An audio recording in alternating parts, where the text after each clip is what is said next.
કામદેવને લજ્જિત કરે એવું પ્રભુનું સ્વરૂપ છે, પણ કામ પ્રભુથી હજારો યોજન દૂર રહે છે. અરે જેના ઘરમાં પ્રભુ બિરાજતા હોય ત્યાં પણ કળિયુગ કે કામ ન આવી શકે તો પ્રભુના હૃદયમાં આવી શકે ક્યારે? ત્યાંથી હજારો યોજન દૂર છે વાસના અને કામ. પ્રભુ વિશુદ્ધ તત્વ છે. પ્રભુ અહીંયા બિરાજા પધાર્યા છે જ્યાં ગોપીજનો ભૂલ કરીને સ્નાન કરતા હતા. ગોપીજનોના વાસના રૂપી વસ્ત્રનું પ્રભુ હરણ કરે છે. આપ શ્રી મહાપ્રભુજી આજ્ઞા કરે છે. અહીંયા કોઈ ભૌતિક આ વસ્ત્રની વાત નથી. અને એક વિનંતી બીજી કરી દઉં, ઘણા વૈષ્ણવોના ઘરમાં પણ મેં એવા ચિત્ર જોયા છે. આ વિનંતી કરું છું, આજ્ઞા નથી કરતો, બરાબર સાંભળજો. ઘણા વૈષ્ણવો જે પાકા ન હોય ત્યાંની વાત કરું છું, અહીંયા ક્યાંય નથી, અમારી બાજુની વાત કરું છું. છતાંય કોઈના ઘરમાં હોય એવું ચિત્ર કે જેમાં ગોપીજનો એ નવ યૌવના હોય, પ્રૌઢા હોય અને પ્રભુની ઉંમર મોટી હોય અને એના વસ્ત્ર ખેંચતા હોય એવા ચિત્રો ઘણાના ઘરમાં હોય તો વિનંતી કરું, કાઢી નાખજો. એ ચિત્ર ઘરમાં ન રાખતા. કારણ જ્યારે વસ્ત્રાહરણ થયું, ચિરહરણ થયું, ત્યારે પ્રભુની ઉંમર માત્ર 6 વર્ષની છે સાહેબ, અને ગોપીજનો માત્ર 5 વર્ષના છે. જેમાં ગોપીઓ પ્રૌઢા હોય, યુવાન હોય, એ ચિત્ર ઘરમાં હોય તો કાઢી નાખજો. એ ચિત્ર મને તમને ભટકાવે છે. આવા ચિત્રો હોય તો કાઢી નાખવા. આવા ફોટા ઘરમાં ન રાખવા, જેનાથી આપણને ખોટી એ ચિંતન પ્રાપ્ત થાય. ઘણા આ ફોટા જોઈ જોઈને પ્રભુમાં શંકાઓ કરે છે. એટલે આ વિનંતી કરું છું. પ્રભુની ઉંમર માત્ર 5.5-6 વર્ષ અને ગોપીજનો માત્ર 5 વર્ષના. હવે એના હૃદયમાં કામ હોય, લૌકિકમાં વિચારો તો હોય. આજે ગામડામાં આપણા બાળકો સાથે રમે છે. 5 વર્ષે બાળકો રમે છે કે નહીં? એના હૃદયમાં કામ હોય તો આ તો મારો વાલો છે. એના હૃદયમાં કે કામ નથી સાહેબ, માત્ર વિશુદ્ધ તત્વ છે. ગોપીજનોને સમજાવ્યા છે પ્રભુએ આવીને. ગોપીજનોને કહ્યું, ગોપીઓ જ્યારે વ્રત કરીએ અને વ્રત ન હોય છતાંય કોઈ પણ તીર્થમાં તમે સ્નાન કરો, વસ્ત્ર વિહીન પરિસ્થિતિમાં ક્યારે સ્નાન ન કરાય. વરુણના દેવતાઓનો અપરાધ લાગે. વસ્ત્ર પહેરીને જ સ્નાન કરવું જોઈએ ક્યાંય પણ. આ જ્ઞાન ગોપીજનોને આપવા માટે પ્રભુ પધાર્યા છે. કારણ કે ગોપીજનો ભૂલ કરતા હતા તો એનું વ્રતનું ફળ ન મળે એટલા માટે પ્રભુ એને સમજાવ્યા.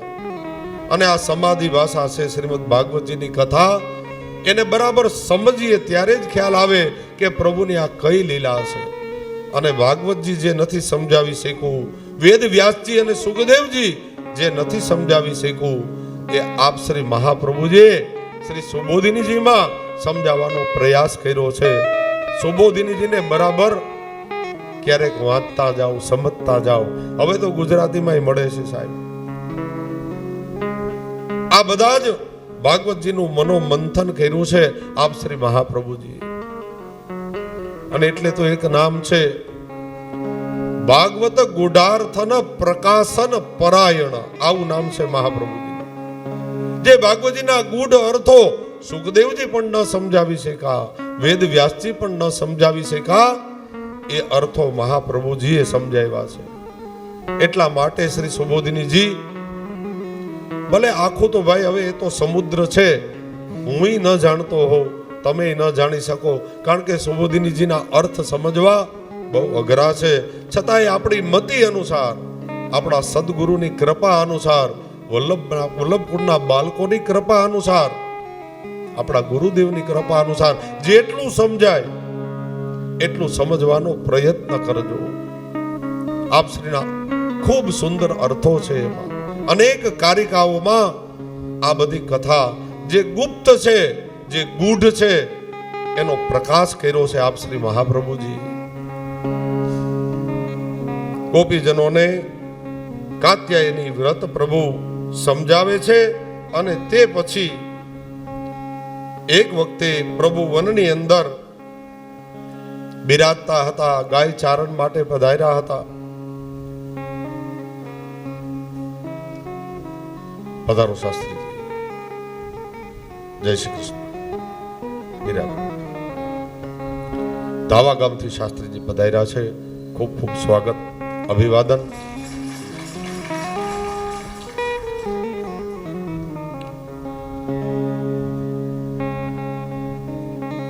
આમ તો સંબંધમાં મારા ભાણે જમાઈ થાય છે અને ધાવા ગામનું બધું કર્મકાંડ આદિ ગોરબાપા તરીકે કરે છે.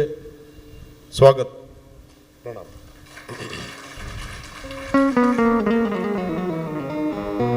કાત્યાયની મહામાયે મહાયોગિન્યધીશ્વરી નંદ ગોપ સુતમ દેવી પતિમ મે કુરુતે નમઃ. કાત્યાયની દેવીનું વ્રત પૂરું કરાવી પ્રભુ એક વખતે વનમાં ગાય ચારણ માટે પધાર્યા હતા. પ્રભુને આજે બહુ ભૂખ લાગી છે, અત્યંત ક્ષુધાતુર થયા. સામે યજ્ઞશાળાઓ હતી, બ્રાહ્મણો ત્યાં યજ્ઞ કરતા હતા. બ્રાહ્મણની પત્નીઓ રસોઈ ઘરમાં રસોઈ બનાવતા હતા. અને એ વખતે પ્રભુએ પોતાના મિત્રોને કહ્યું, જાઓ, જો પેલા બ્રાહ્મણો યજ્ઞ કરે છે ત્યાં જઈને કહેજો કે અમારા પ્રભુ, અમારો કનૈયો અહીંયા વ્રજમાં વૃંદાવનમાં બિરાજે છે. પ્રભુને બહુ ભૂખ લાગી છે, એને આરોગવા માટે કંઈક પદાર્થ આપો. 2-5 મિત્રો ગયા, પણ આ બ્રાહ્મણો તો ભાઈ વેદવાદી હતા, એટલે એને એમ હતું કે આ યજ્ઞ કુંડમાં જે અગ્નિ છે એ જ ભગવાન છે. હવે વાસ્તવિક રીતે યજ્ઞ કરતા અને યજ્ઞ ભોગતા આ બંને ભગવાન જ છે. પણ બ્રાહ્મણોને આ સમજાય નહીં વાત, એટલે યજ્ઞ કરતા રહ્યા. પેલા મિત્રો રાડો પાડી પાડીને પાછા આવ્યા. પ્રભુને કીધું, બ્રાહ્મણો કાંઈ માનતા નથી કાંઈ અમારું સાંભળતા. પ્રભુ કહે, બ્રાહ્મણોને એવું છે કે યજ્ઞ કુંડમાં હોમીએ તો જ પ્રભુ રાજી થાય. વૈષ્ણવો રોજ પોતાના ઘરમાં એ યજ્ઞ કરે છે હો, કારણ કે યજ્ઞ ભોગતા પ્રભુ જ છે. વૈષ્ણવોને બહુ મોટા મોટા યજ્ઞો કરવાની બહુ જરૂર ન પડે, કારણ કે તમારા પ્રભુને તમે જે ભોગ સરાવો છો, જે કંઈ સામગ્રી સિદ્ધ કરીને આરોગાવો છો ને, એ મોટામાં મોટો યજ્ઞ છે. પ્રભુ એ જ અગ્નિકુંડનું સ્વરૂપ છે. એટલે વૈષ્ણવો તો રોજ યજ્ઞ કરે છે અને એ મહાયજ્ઞનું જ ફળ છે. પ્રભુને જે કંઈ તમે આરોગાવો છો અગ્નિ રૂપ જ છે. અને મહાપ્રભુજી તો સાક્ષાત અગ્નિકુંડ અને અગ્નિ રૂપ છે. ભાઈ, તમે જે કાંઈ ધરો ને એ યજ્ઞ કુંડમાં હોયમાં બરાબર છે. બ્રાહ્મણો એ વાતને ન સમજી શક્યા. બ્રાહ્મણોએ મિત્રોની સામે ન જોયું. મિત્રોએ આવીને કહ્યું, લાલા, એ બ્રાહ્મણો તો કંઈ જવાબ નથી આપતા. લાલો કહે, ન્યા નહીં, રસોઈ ઘરમાં બ્રાહ્મણ પત્નીઓ છે ને, ત્યાં જઈને કહો કે અમારા પ્રભુને બહુ ભૂખ લાગી. બ્રાહ્મણ પત્નીઓ પાસે આવ્યા, વિનંતી કરી. બ્રાહ્મણ પત્નીઓ કહે, પ્રભુ બિરાજે છે? બોલે, હા, તમે જાઓ, અમે ખુદ આવીને અમારા હાથથી પ્રભુને આરોગાવશું. સુંદર સામગ્રીઓ સિદ્ધ હતી. બધા થાળ લઈ અને બ્રાહ્મણ પત્નીઓ પધાર્યા છે. પ્રભુને પધરાવી અને એકી ટસે પ્રભુનું દર્શન કરે છે. પ્રભુને સુંદર ભોગ આરોગાવ્યા અને પ્રભુ પ્રસન્ન થયા. બ્રાહ્મણ પત્નીઓને કહે, હવે તમે જાઓ જ્યાં યજ્ઞ કરે છે તમારા પતિઓ. બ્રાહ્મણ પત્નીઓ વિનંતી કરી, પ્રભુ, આપ તો સાક્ષાત યજ્ઞ કુંડના અધિપતિ, યજ્ઞ ભોગતા અહીંયા બિરાજો છો, તો હવે અમે ક્યાં જઈએ? તમે અમને અપનાવો. પ્રભુ કહે, લોક ધર્મથી વિરુદ્ધ હું કોઈ કર્મ ન કરી શકું. તમે બ્રાહ્મણ પત્નીઓ છો, તમે તમારા પતિ પાસે જાઓ, પણ એક વચન આપું, તમારા ઉપર હું પ્રસન્ન થયો છું. એક વરદાન આપું કે અંતના સમયે તમે બધા મને જ પ્રાપ્ત થશો. જાઓ, આ મારું વરદાન છે.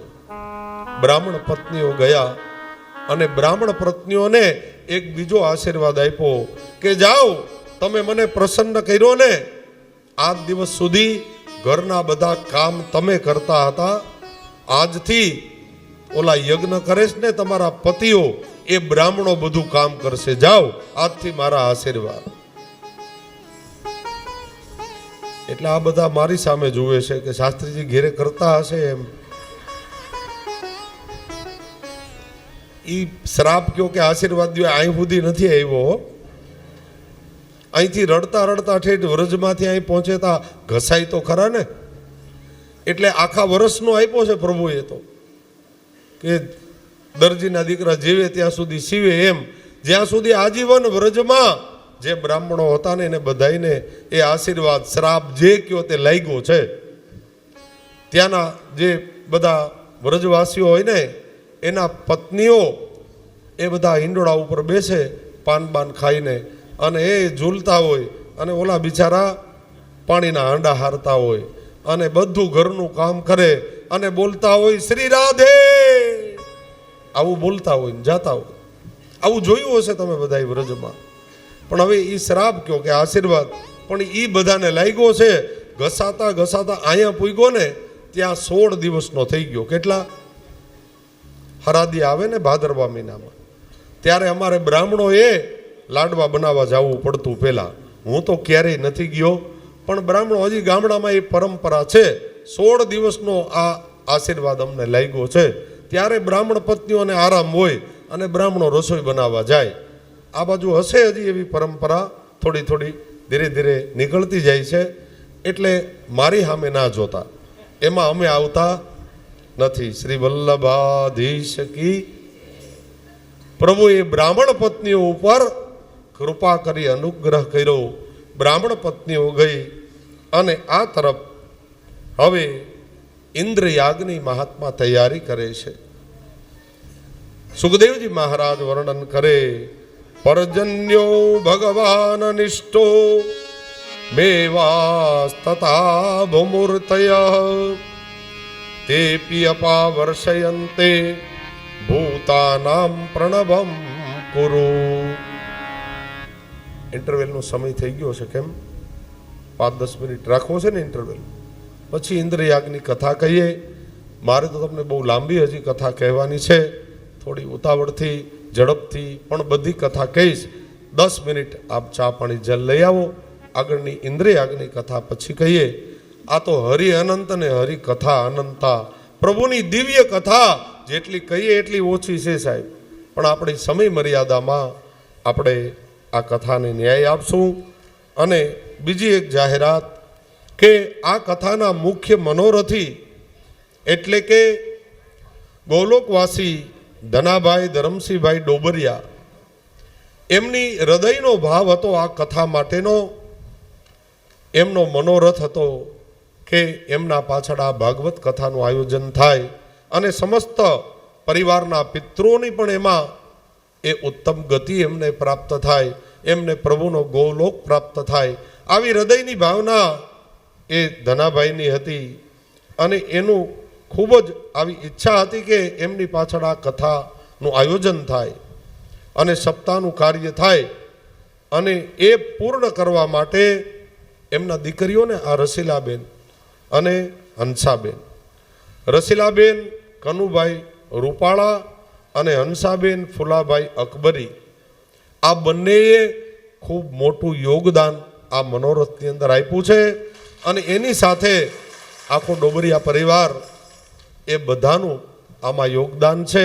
એટલે બંને બહેનો અને સમગ્ર ડોબરિયા પરિવાર એ બધાને એકવાર તાલીથી આપણે વધાવી લઈએ. એ બહેનોનો પણ ખૂબ ખૂબ આભાર, જેમણે આવો મનોરથ હૃદયમાં સેવ્યો કે અમારા પિતાજીની પાછળ આવું સુંદર કાર્ય થાય. અને ડોબરિયા પરિવારના તમામ સદસ્યો જેને હૃદયમાં આવો ભાવ બધા સાથે મળી અને આવું સુંદર પ્રભુનું કાર્ય એ થયું છે, એના માટે જોરદાર તાલી પાડીએ. ખૂબ ખૂબ ધન્યવાદ અને આશીર્વાદ. અસ્તુ. 2 મિનિટ 5 મિનિટ આપ જલ લઈ લ્યો. બહેનો એકાદું ધોળ કીર્તન બોલે. જે લોકોએ ભાઈઓ બહેનોએ ભગવદીઓએ પ્રભુને દંડવત કરવા હોય તો 5-10 મિનિટમાં આવી જાય. અસ્તુ. છોડી દે અને છતાંય જે ખાતા હોય તો એ જે ગેંડી છે એ આખી ભરાઈ રહી છે. એટલે બધા ભાઈઓને વિનંતી છે ત્યાં ગેંડીમાં ક્યાંય થૂકે નહીં, આવી ખાસ વિનંતી.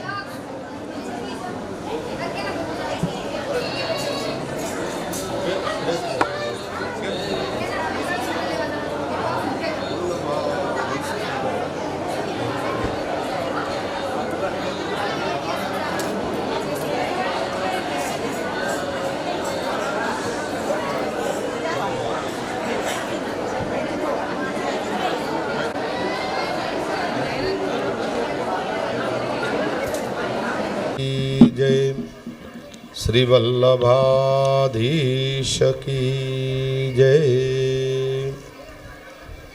હવે વાતો બંધ કરી દેજો, આપણે કથા શરૂ થાય છે.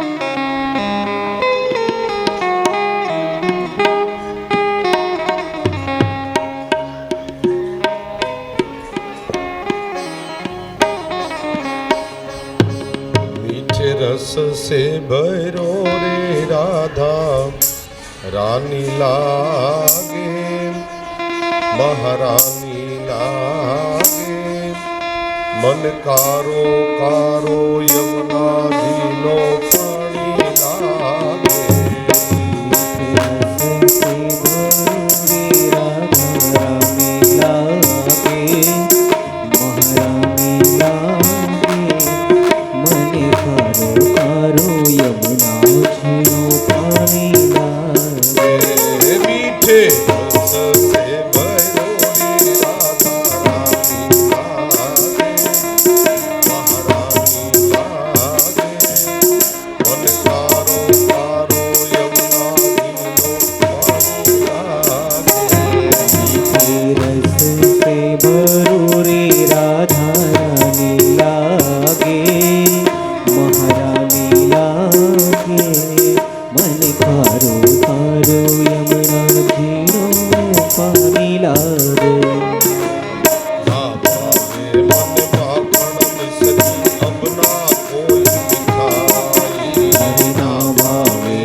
पर्जन्यो भगवान इंद्रो मेघास्तस्यानि मूर्तयः तेभि वर्षान्ति भूतानां प्रीणनं जीवनं पयः। સુખદેવજી મહારાજ વર્ણન કરે છે, નંદ બાવા એક વખતે રાત્રિના વિશે ગામના મુખી લોકોને સાથે લઈ એક મીટિંગનું આયોજન કર્યું હતું અને એ વખતે પ્રભુ ત્યાં પધાર્યા છે. પ્રભુ નીચે બેસી ગયા. નંદ બાવાની પાસે બધી વાતો થતી હતી, યજ્ઞની તૈયારીઓ ચાલતી હતી. પ્રભુએ પ્રશ્ન કર્યો, નંદ બાવા, આ તમે બધા અહીંયા શા માટે ભેગા થયા છો અને કેવા યજ્ઞની તૈયારી થાય છે? કયો યજ્ઞ કરવાનો? નંદ બાવા કહે, લાલા, દર વર્ષે આપણે ઇન્દ્ર ભગવાનનો ઇન્દ્ર યાગ યજ્ઞ કરીએ છીએ. લાલો કહે, બાબા, ઇન્દ્ર યાગ એ શેના માટે? શા માટે ઇન્દ્રનો યજ્ઞ કરવો પડે? પ્રભુ એ કહે છે કે ઇન્દ્રનો યજ્ઞ કરીએ તો શું થાય? નંદ બાબા કહે, લાલા, ઇન્દ્ર મહારાજ એ ભગવાન છે, એ દેવતાઓ છે. ઇન્દ્ર દેવતાઓના રાજા, અને એનો યજ્ઞ કરીએ ને તો જ વરસાદ થાય. લાલો કે એમ? ઇન્દ્રનો યજ્ઞ કરીએ તો જ વરસાદ થાય? બોલે, હા લાલા, બધા ભોળા છે હો વ્રજના લોકો.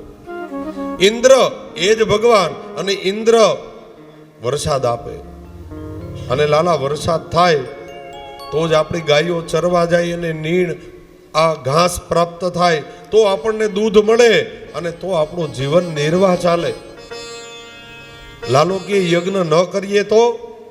અરે લાલા, તો ઇન્દ્ર મહારાજનો કોપ વરસે, વરસાદ ન થાય, દુષ્કાળ પડે, આપણી ગાયો એ ખાઈશું, અને આપણી ગાયો કઈ ખાય નહીં તો દૂધ મળે નહીં.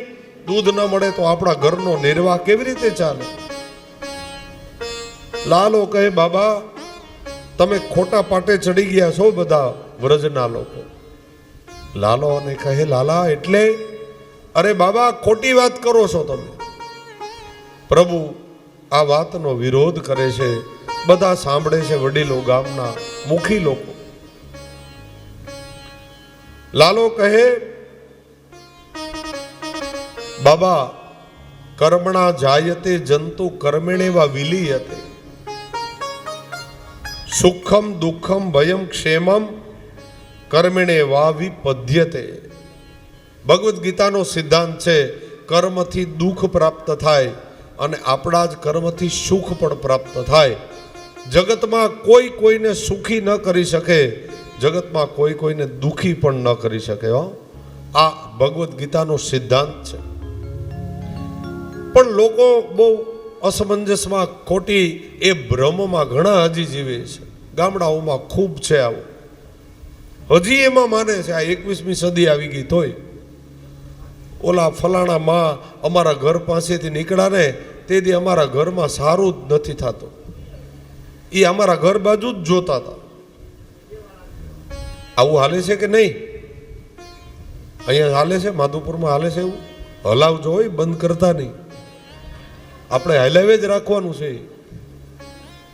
એમાં બહુ આનંદ છે, એ હાઈકે રાખજો. બિચારા અમુક ભગવદીઓ સારા હોય, હવે એને ડાકિયા કરી નાખે ભેગા થઈને. આવું હાલે છે કેટલાય. તમારા ગામનું નથી કહેતો, પણ ઘણા ગામમાં આવું મેં જોયું છે. તો આ ભગવદ્ ગીતાના સિદ્ધાંતનું શું થાય એ તો કયો. જો આવું હલાવવું હોય તો આ પ્રભુ ખુદ પોતાની વાણીથી બોલ્યા છે અને એ આપણે નથી સાંભળવું. આપણે આપણી વાત જ ઊભી રાખવી, બસ એટલે જ દુઃખી થઈએ છીએ. અહીં ભગવદ્ ગીતા શું કહે છે? કર્મણા જાયતે જંતુ કર્મેણેવા વિલીયતે, સુખમ દુઃખમ ભયમ ક્ષેમમ કર્મેણા વિપદ્યતે.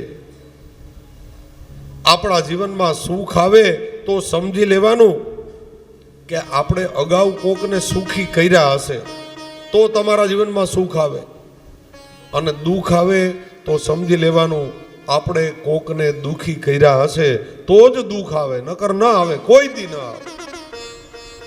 આ કર્મનો સિદ્ધાંત છે. કોઈ તમારા ઘર સામે જોવે અને આપણા ઘરની માઠી બેસે એવું કોઈ દી બની શકે?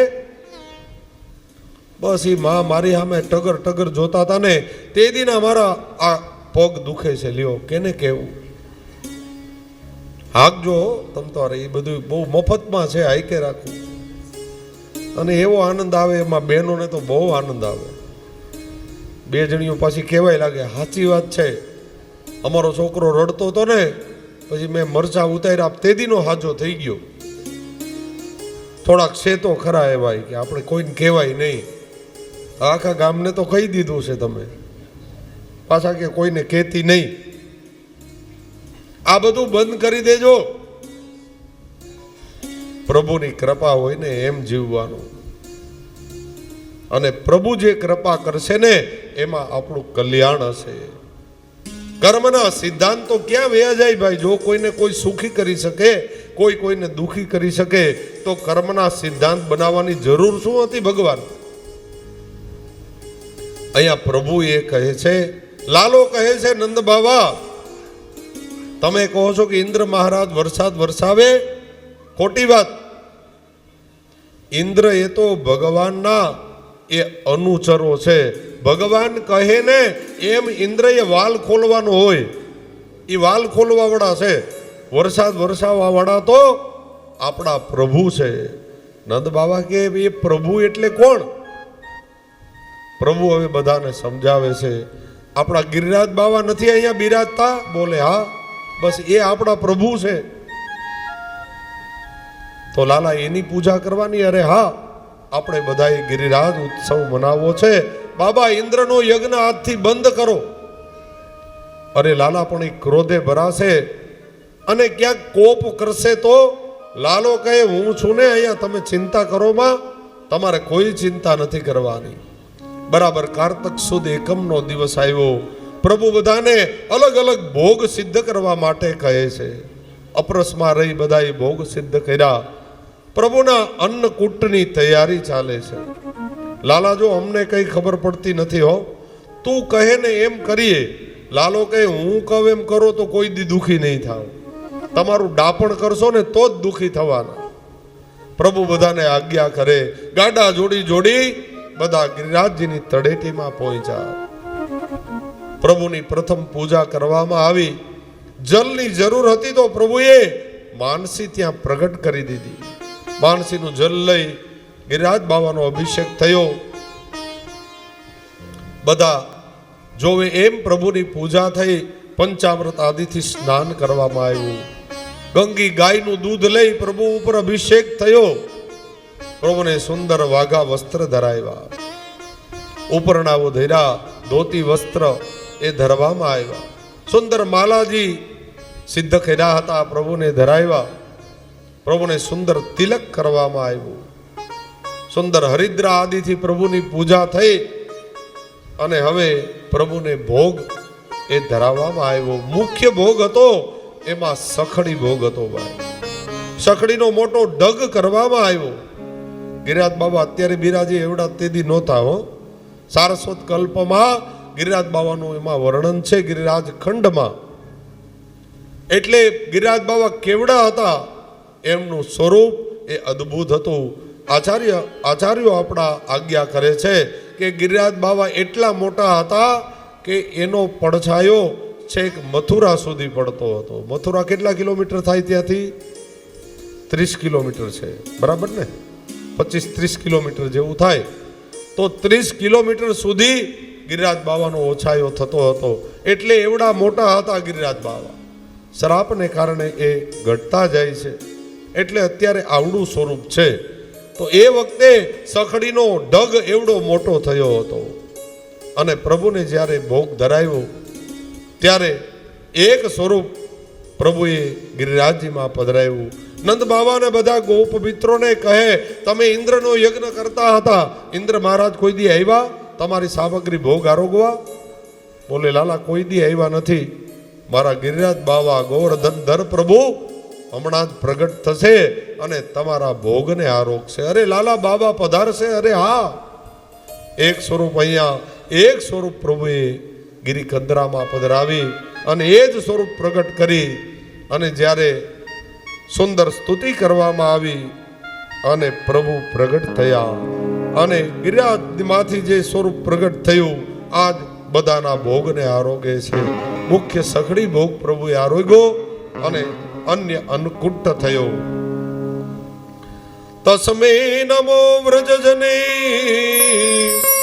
સહચક્રે ત્મનાત્મને અહો પશ્યન સેલો સો રૂપિનો નુક્તરક્ષબધા.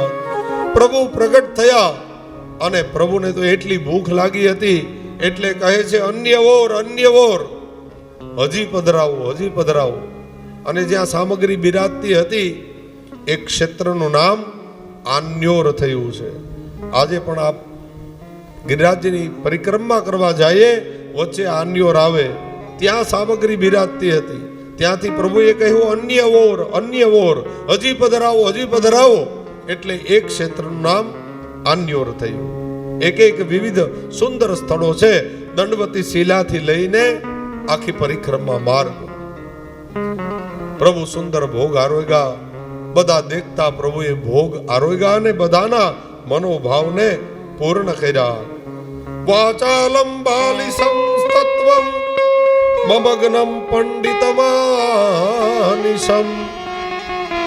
પ્રભુએ સુંદર ગોવર્ધન ધર પ્રભુનો ઉત્સવ ઉજવ્યો છે. અને એ વખતે ઇન્દ્ર મહારાજને ખબર પડ્યા, ઇન્દ્રનો ક્રોધ વધી ગયો.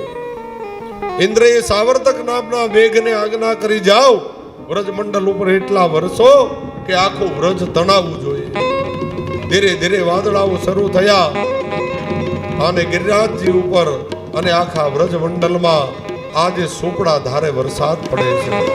ભયંકર વરસાદ શરૂ થયો, વીજળીના કડાકાઓ શરૂ થયા, મેઘ ગર્જનાઓ શરૂ થઈ. બધાને એટલો વાવાઝોડા જેવો પવન શરૂ થયો. ઇન્દ્ર કહે, બધું તણાઈ જવું જોઈએ. ઇન્દ્રનો કોપ વરસવા લાગ્યો. બધા લાલાને કહે, લાલા અમે તને કહ્યું હતું ને, ઇન્દ્રનો યજ્ઞ બંધ ન કરાય જો આ કોપ વરસો ઇન્દ્રનો.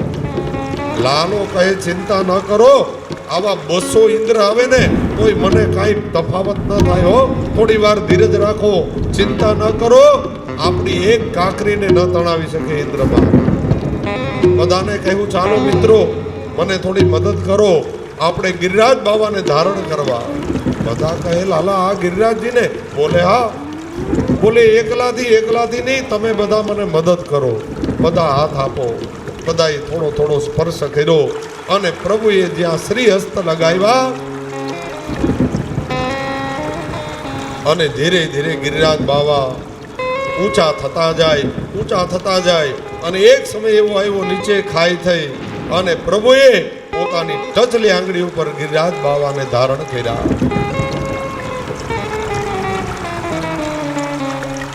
રાસ વિલાસ ગહે કર પલ્લા, રાસ વિલાસ ગહે કર પલ્લા, માનો ગોવર્ધના નૃત્ય કરે.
માલવ રાગમાં છે મૂળ.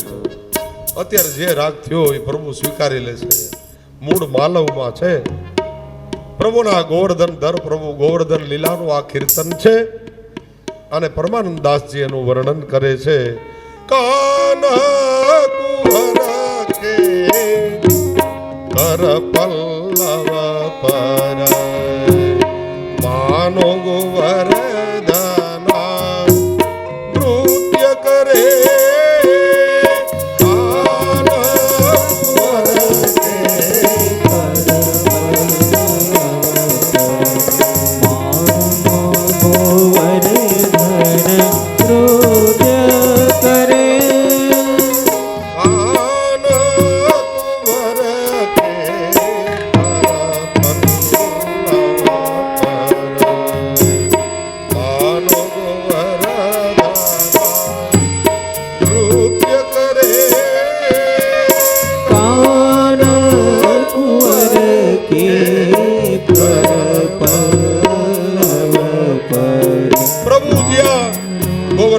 પ્રભુને પોતાના શ્રી હસ્ત ઉપર ધારણ કર્યા.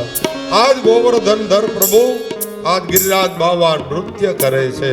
પ્રભુની સુંદર લીલા છે. 7 દિવસ સુધી પ્રભુએ ગિરિરાજને ધારણ કર્યા. અને એ વખતે વ્રજવાસીઓ બધા ભયથી કાંપતા હતા ઇન્દ્રના કોપથી. એટલે પ્રભુએ એ વખતે ચતુર્ભુજ રૂપ ધારણ કર્યું.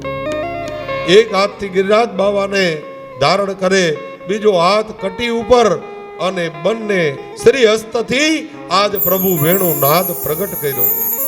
વેણુનાદના અધર સુધામાં વ્રજ ભક્તો એવા ખોવાયા, એવા રસનું પાન કરાવ્યું કે 7 દિવસ કેમ વ્યતીત થઈ ગયા ને વ્રજ ભક્તોને ખબર પણ ન પડી. ભાઈ આ કોપની સુધા ન રહી. કહો કે પ્રભુએ બધાને મહાવિપત્તિમાંથી આજ પ્રભુએ રક્ષા કરી. 7 દિવસ થયા. અહીંયા ઇન્દ્ર યાગની વાત હતી, પ્રભુએ ના પાડી. એટલે બધાને ડર છે કે ઇન્દ્ર મહારાજ ક્રોધે ભરાયા. પ્રભુ કહે એ તો પ્રભુનો અનુચર છે, એ કોઈ ભગવાન નથી. આપણા ભગવાન ગોવર્ધન ધર પ્રભુ છે. આવો એની પૂજા કરી. 7 દિવસ વ્યતીત થઈ ગયા. વેણુનાદ થયો. અને 7 દિવસ જ્યારે પૂર્ણ થયા, ઇન્દ્ર મહારાજને ખબર પડી કે આ તો સાક્ષાત 14 બ્રહ્માંડના અધિપતિ બિરાજે છે. મારાથી મોટી ભૂલ થઈ, પણ હવે મોટા માણસ હોય ને એને ઘડીકમાં ક્ષમા ન માગી શકે હો. કારણ કે આ ઇન્દ્રના એ સ્વર્ગના અધિપતિ છે. એને પ્રભુની માફી માગવી, ક્ષમા માગવી છે. પણ વિચાર કરે કે કોઈ ન હોય ને એકાંતમાં જઈને માફી માંગી લઉં. બહુ મોટા માણસો હોય ને એ ઘડીકમાં કોઈની ક્ષમા ન માગી શકે, એને શરમ લાગે. એટલે પ્રભુને હવે ક્ષમા માંગવા માટે ઇન્દ્ર મહારાજ ધીરે ધીરે વ્રજમાં પધાર્યા. જ્યારે વરસાદ બંધ થયો ત્યારે પ્રભુએ પુનઃ ગિરિરાજ બાવાને પુનઃ સ્થાને પધરાવ્યા અને ગિરિરાજ બાવાની પરિક્રમા કરે છે. દૂધની ધારાવાળી કરી અને બધા પરિક્રમા કરે છે. બધા એકી સાથે બોલે છે, ગિરિરાજ ધરના પ્રભુ તુમારી શરણ. ગિરિરાજ ધરણ પ્રભુ તુમારી શરણ. ગિરિરાજ ધરના પ્રભુ તુમારી શરણ. ગિરિરાજ ધરણ પ્રભુ તુમારી શરણ.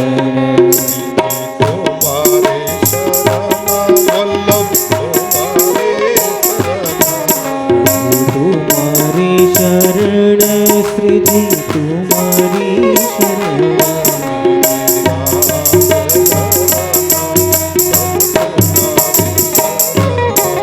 ગિરિરાજ ધરણ પ્રભુ તુમારી શરણ.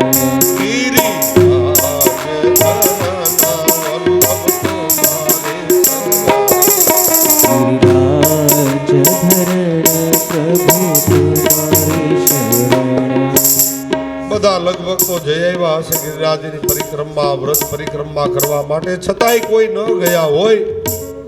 એની તો કૃપા થાય તો જઈ શકાય ભાઈ. ઘણા ન પણ પહોંચી શક્યા હોય તો માનસીમાં અહીંયા બેઠા બેઠા પ્રભુનું નામ સ્મરણ કરીએ તો પણ યાત્રા જેવું ફળ પ્રાપ્ત થશે. હો, એક સાથે બોલો ભાવથી, એટલે માનસી યાત્રા થઈ જાય, આપણી પરિક્રમા થઈ જાય. ગિરિરાજ ધરના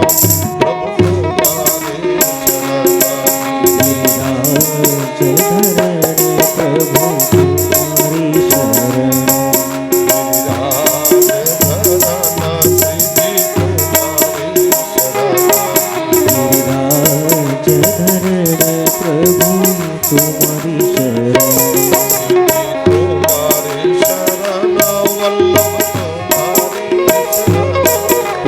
તુમારી શરણ. વલ્લભ તુમારી શરણ. વલ્લભ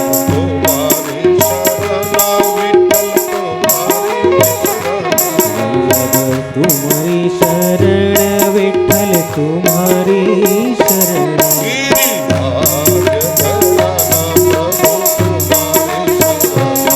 ગિરિરાજ ધરણ પ્રભુ તુમારી શરણ.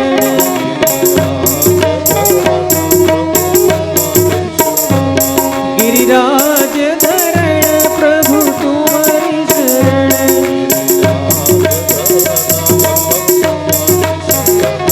ગિરિરાજ ધરણ પ્રભુ તુમારી શરણ.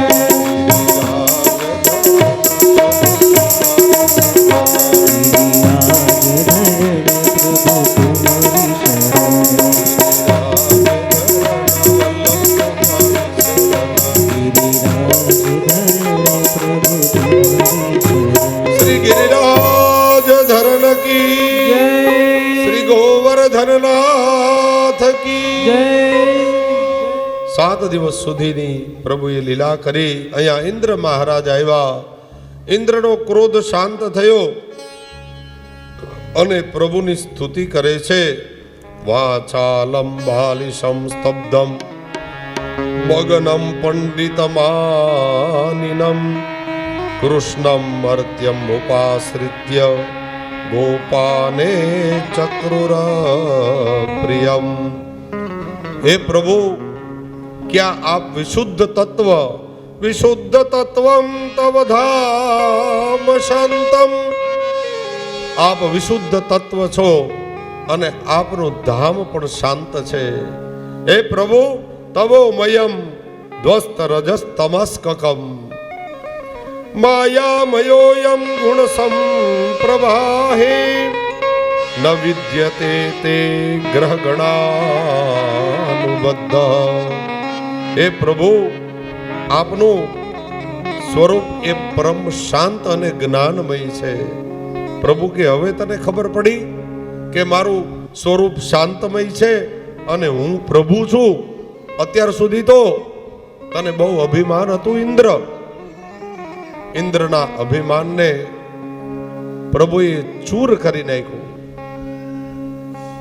પ્રભુ ની સ્તુતિ કરી ઇન્દ્ર મહારાજે અને ઇન્દ્રયાગ નો વિરોધ કરી પ્રભુએ ગોવર્ધનધર પ્રભુની પૂજા કરાવી. સુંદર લોકોના અજ્ઞાનને દૂર કરી અને જ્ઞાનનો પ્રભુએ પ્રકાશ કર્યો. કયા આપણા ઈષ્ટદેવ છે એની પ્રભુએ લોકોને જાણકારી આપી. આ તરફ એક વખતે નંદ બાવા એકાદશીના દિવસે સ્નાન કરવા માટે યમુનાજીમાં પધાર્યા. પણ કેટલા વાગ્યામાં પધાર્યા? 3 વાગ્યામાં પધાર્યા છે. એટલે બ્રહ્મ મુહૂર્ત હજી શરૂ નહોતું થયું અને એ વખતે નંદ બાબાએ સ્નાન કર્યું.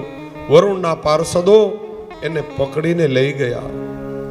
અહીંયા મહાત્મા આપણને એ જ્ઞાન આપે છે સુખદેવજી મહારાજ કે બ્રહ્મ મુહૂર્ત શરૂ ન થાય એ પેલા ક્યારેય કોઈ તીર્થમાં સ્નાન ન કરવું જોઈએ. 4 વાગ્યા પછી સ્નાન થાય. 4 વાગે બ્રહ્મ મુહૂર્ત શરૂ થાય. 4 થી 6 એમાં સ્નાન કરવું જોઈએ. વહેલું સ્નાન ન કરાય. નંદ બાવાને વરુણના પાર્ષદો વરુણ લોકમાં પધરાવી ગયા.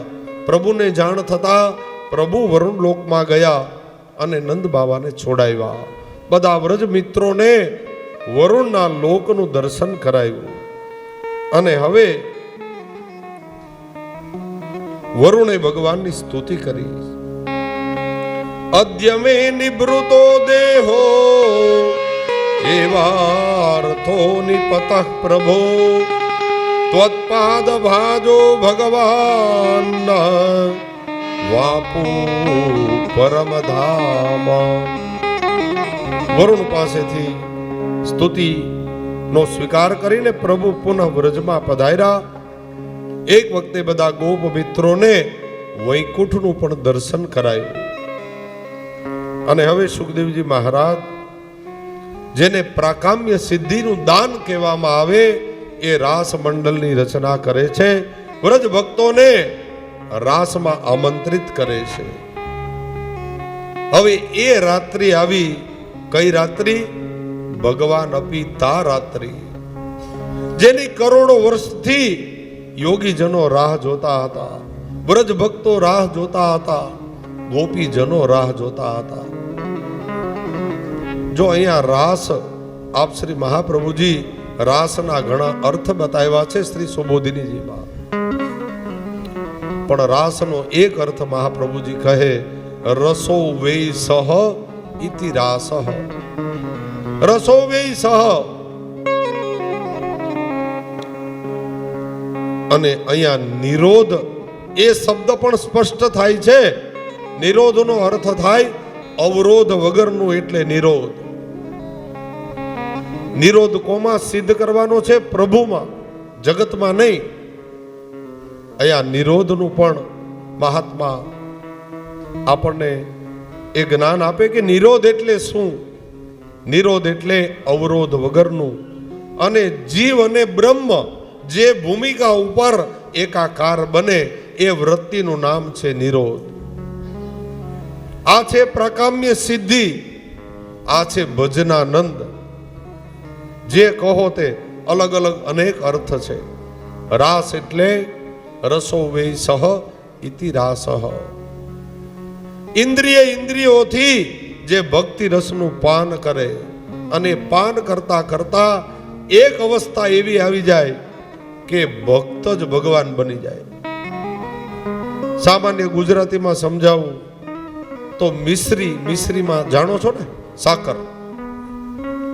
બરાબર એક ચિત્તથી કથા સાંભળજો તો હવે સમજાશે, કારણ કે આ પ્રભુની વાણી છે. મિશ્રી હોય, મિશ્રી આપણા ઘરમાં, એ મિશ્રી અલગ હોય, દૂધ અલગ હોય, બે દેખાવમાં અલગ છે. પણ દૂધનો કટોરો હોય એમાં 5 ટૂક મિશ્રીની પધરાવો, થોડી વાર આમ હલાવો, પછી મિશ્રી એમાં ઓગળી જાય, પછી તમારે મિશ્રી કાઢવી હોય તો નીકળે. પછી મિશ્રી નીકળે એમાંથી, શું કામ ના નીકળે? કારણ કે એ તદરૂપ બની ગઈ. દૂધ અને મિશ્રીનો એક જ સ્વભાવ બની ગયો, એક રૂપ બની ગયું, એક સ્વરૂપ બની ગયું. બસ આ જ અવસ્થા અહીંયા વ્રજ ભક્તોની સાથે પ્રભુ કરવા માગે છે. એનું નામ છે ભજનાનંદ, એનું નામ છે રાસ. રાસ એટલે રાસડા નહીં હો, આ બરાબર સમજજો. રાસ એટલે રાસડા નહીં. અત્યારે જે મોટા મોટા શહેરોમાં ગરબીઓમાં ગરબીના નામે જે ગંદા નાચ થાય છે, એ નાચની અહીંયા વાત નથી. આપ શ્રી મહાપ્રભુજી આજ્ઞા કરે છે, રાસ એટલે પ્રાકામ્ય સિદ્ધિ, ભજનાનંદ.